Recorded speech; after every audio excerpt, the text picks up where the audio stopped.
Sony Pictures yang merupakan salah satu rumah produksi film terbesar di dunia yang didirikan pada tahun 1987 ini aslinya dulu bernama Columbia Pictures Entertainment. Namun akhirnya kini menjadi Sony Pictures Entertainment.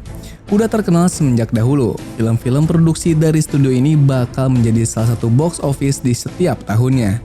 Nah, kali ini kita bakal memberikan 10 film terbaik rilisan Sony Pictures di tahun 2021 sampai 2022. Ever since I got bit by that spider, that was when you found out. You botched that spell where you wanted everyone to forget the Peter Parker Spider-Man. Film pertama, Spider-Man No Way Home. Spider-Man No Way Home yang merupakan film paling ditunggu di tahun 2021 ini adalah film terbaru Spider-Man dalam dunia Marvel Cinematic Universe yang masih disutradarai oleh Jon Watts seperti dua film Spider-Man sebelumnya. Rilis di bioskop-bioskop Indonesia pada tanggal 15 Desember tahun 2021. Spider-Man No Way Home ini mendapatkan pendapatan yang sangat besar sebesar 1.916 miliar US dollar. Film ini mempunyai ensemble cast yang gila-gilaan, diantaranya Tom Holland, Zendaya, Tobey Maguire, Andrew Garfield, dan masih banyak lagi. Berlatar waktu tepat setelah kejadian di akhir film Spider-Man Far From Home, ketika Mysterio mengungkapkan identitas asli dari Spider-Man. Peter Parker kemudian meminta tolong Dr. Strange bikin semua orang lupa kalau Peter adalah Spider-Man. Namun Peter mengacau mantra Dr. Strange sehingga membuka multiverse dan mendatangkan 5 villain dari semesta lain. Spider-Man No Way Home bikin kita sepakat nggak cuma bikin film terbaik MCU di tahun 2021. Tapi juga yang menjadi terbaik sebagai salah satu penutup seri Spider-Man dibanding Spider-Man 3 dari Sam Raimi maupun The Amazing Spider-Man 2 dari Mark Webb. Hadirnya fanservice benar-benar bikin kita nostalgia tanpa batas. Selain itu juga menyajikan sajian lengkap mulai dari cerita emosional, pertarungan intens, sampai berbagai kejutan. Yeah, me too. Don't. Peter, you're struggling. They're starting to come through, and I can't stop them.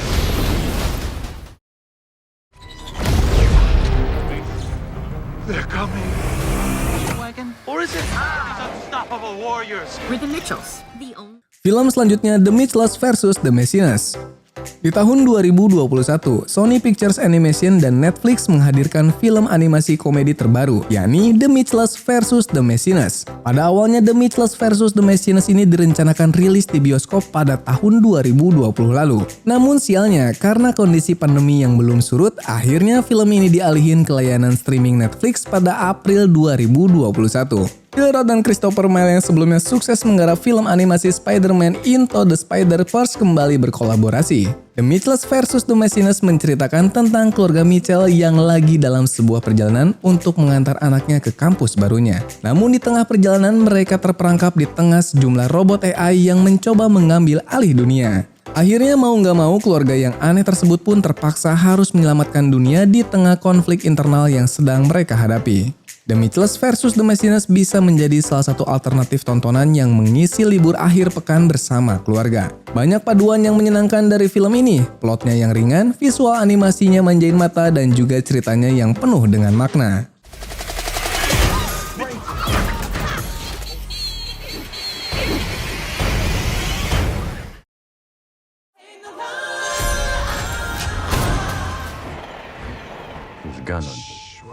Gotta use your small inside voice in here, son. There's a gun. Film selanjutnya Bullet Train.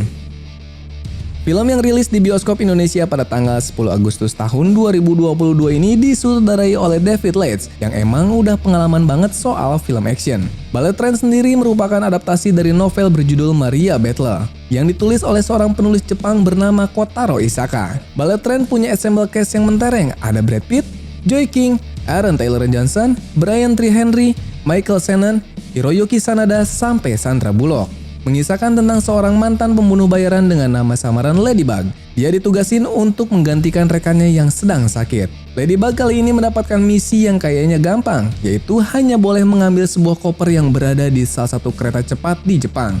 Nah, nggak taunya misi mudah tersebut malah bikin Ladybug menghadapi banyak masalah. Apa yang begitu banyak menonjol dari film ini, tiap karakternya mendapatkan porsi yang pas.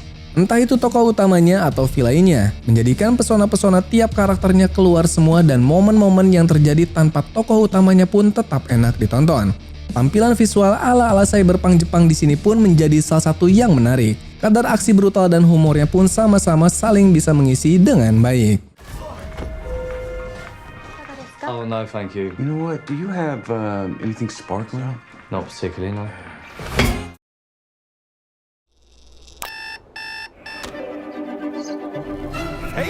Don't piss on my walkway again. Ignore him, Prince. He has no idea who's doing that. Film selanjutnya A Man Called Otto. A Man Called Otto merupakan film drama komedi yang menjadi penampilan ketiga dari Tom Hanks selama tahun 2022, selain Elvis dan Pinocchio. Film ini digarap oleh sutradara Mike Foster dan dibintangi oleh Tom Hanks, Mariana Trevino, Manuel Garcia Ruflo, dan lain-lain. A Man Called Otto sendiri adalah film kedua yang diadaptasi dari novel A Man Called Love, karya penulis Swedia bernama Fredrik Backman tahun 2012. Sebelumnya, sineas Swedia udah duluan merilis film adaptasi A Man Called Love di tahun 2015. A Man Called Otto ini berkisah tentang laki-laki tua yang terkenal pemarah terhadap sekitarnya yang bernama Otto Anderson. Pada suatu hari, Otto kedatangan tetangga baru yaitu keluarga yang berasal dari Meksiko. Seiring dengan hadirnya tetangga baru ini, Otto yang gila terhadap ketertiban dan ketenangan ini mulai bikin pandangannya terhadap hidup menjadi berubah, sembari berkutat dengan perihnya kesendirian yang dia alami. A Man Called Otto adalah drama dengan cerita yang sederhana serta menyentuh tentang kepedulian terhadap yang lain. Pesannya begitu kuat dan mampu menyentil sanubari siapapun yang mencoba menontonnya. Performa menawan dari Tom Hanks dan Mariana Trevino juga tambah bikin asik untuk dinikmati. Jangan lupa bawa tisu deh kalau menonton film ini. To do everything on your own. It was all the clown's fault. I heard the tall tales told an abandoned child. Filed and shunned. Film selanjutnya Where the Crawdads Sing. Film ini kisahnya diangkat dari sebuah novel yang meraih gelar best-selling berjudul sama karya Delia Owens di tahun 2018. Sutradara Olivia Newman pun didapuk untuk mengarahkan film ini dan menggandeng aktor dan aktris ternama Hollywood seperti Daisy Edgar Jones, Taylor John Smith, dan Harris Dickinson. Mengisahkan tentang Catherine, seorang gadis yang mendapatkan dirinya dijadikan tersangka utama pembunuhan di kota kecil mereka. Catherine harus berjuang untuk membuktikan kalau dia tidak bersalah dan memecahkan misteri di balik semua kasus ini. Di saat yang bersamaan, dia juga mencoba menghindari sebuah konflik di kota kecil tempat tinggalnya. Seiring cerita berjalan, Catherine mempelajari pentingnya cinta dan memaafkan. Film ini berhasil menyatukan murder mystery, courtroom drama, sampai romance ke dalam kesatuan yang utuh dan juga rangkaian alur non-linear untuk mengungkap misterinya. Film ini juga punya sinematografi yang memukau lewat background filmnya yang berada di rawa-rawa. Film ini juga mempunyai pace yang bisa dibilang rada lambat. Itu dikarenakan film ini lebih fokus untuk perkembangan karakternya. In spite of everything, every creature does what it must to survive.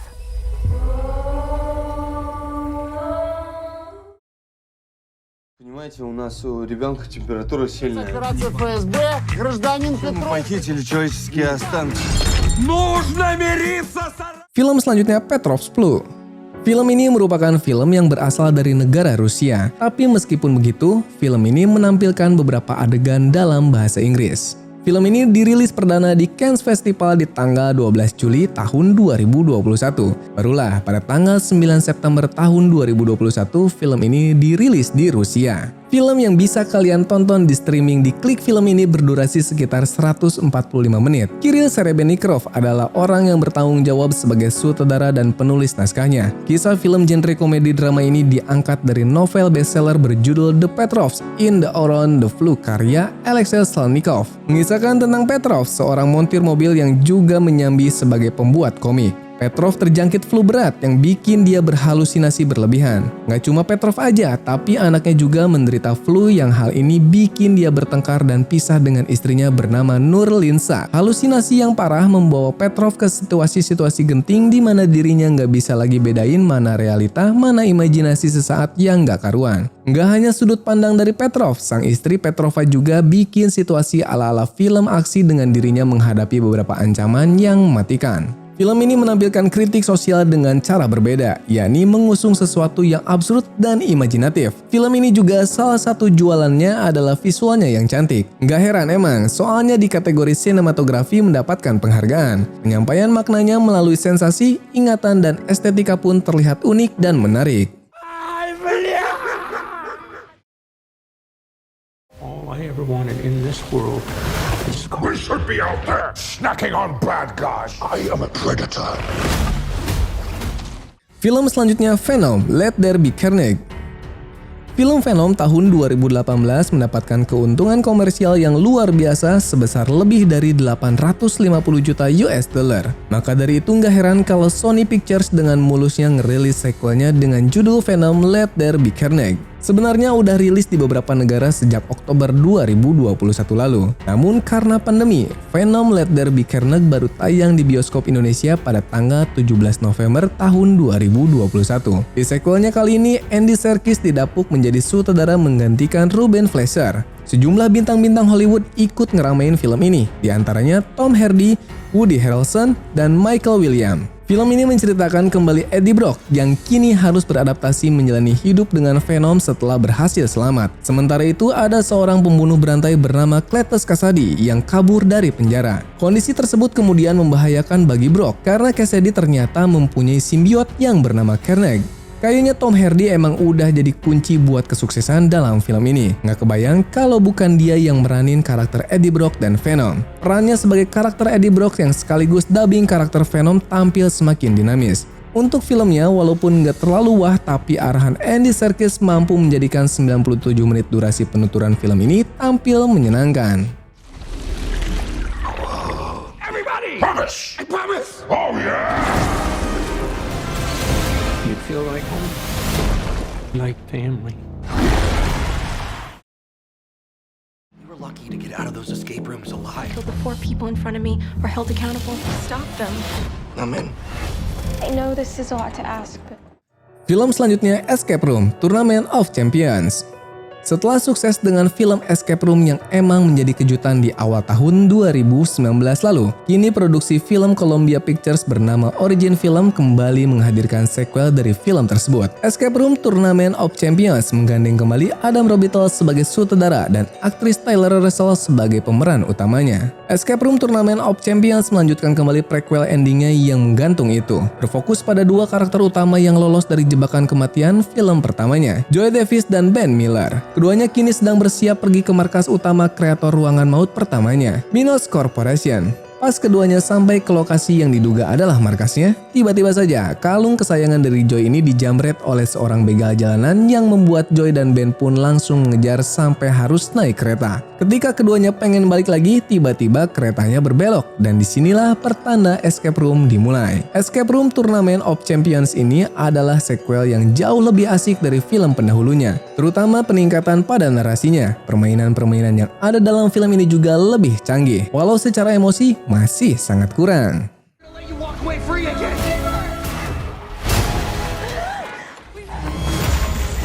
I don't understand. We're still in the game. The commanding officer called you one of the best pilots he's ever seen. Absolutely. The whole world's looking different. Film selanjutnya Devotion. Devotion adalah film drama biografi tentang Jess Brown, seorang pilot kulit hitam pertama di Angkatan Laut Amerika Serikat, yang diadaptasi dari buku berjudul Devotion: An Epic Story of Heroism. Film yang rilis pada tanggal 23 November tahun 2022 ini berdurasi sekitar 139 menit dan disutradari oleh Dillard, aktor dan aktris yang udah mendunia ikut meramaikan film ini, di antaranya Glenn Powell, Jonathan Meyers, Serinda Swan, dan Joe Jonas. Mengisahkan tentang Jess Brown, seorang penerbang berkulit hitam pertama yang baru aja lulus pelatihan terbang. Dia terpaksa harus ninggalin kedua istri dan anaknya untuk menghadapi pertempuran. Sedangkan sahabatnya yang bernama Tom Hudner, seorang penerbang yang beretnis Kaukasia. Tom Hudner ini menjadi wingman buat Jess Brown ketika keduanya berada di semenanjung Korea untuk melancarkan aksi penyerangan. Meskipun banyak diskriminasi politik di Amerika, keduanya tetap bertekad untuk berjuang bersama. Kedua sahabat itu sama-sama berjuang mempertahankan diri selama di medan perang. Sebagai sebuah film biografi, Devotion bisa dibilang terlalu standar dengan menghadirkan alur cerita yang lurus dan runut sesuai kronologi sejarah. Meskipun begitu, film ini tetap menampilkan drama yang berkesan, ditunjang oleh performa akting yang apik dari Glenn Powell dan Jonathan Majors. Just be my wingman. A real battle in all of life.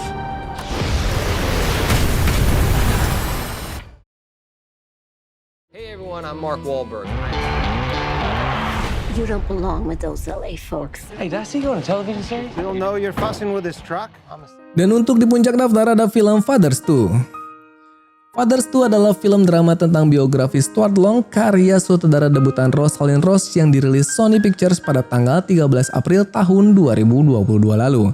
Nggak cuma nyutradarain aja, dia juga menjadi penulis dalam film ini. Film yang berdurasi hampir 2 jam ini, selain ada Mark Wahlberg yang juga ikut menjadi produser. Film ini dibintangi oleh aktor dan aktris kawakan Hollywood seperti Mel Gibson, Jackie Weaver, dan Malcolm McDowell. Menceritakan tentang proses hidup seorang Stuart Long dari kecil menjadi petinju, didiagnosa sakit yang belum diketahui, kemudian berhenti menjadi petinju, bekerja di bagian daging segar di swalayan, ditangkap polisi, mencintai Carmen, dan akhirnya menjadi pastor. Walaupun filmnya bernuansa Katolik, tapi film ini masih bisa ditonton oleh orang-orang non-Katolik, karena cerita filmnya masih bisa relate dengan kalian.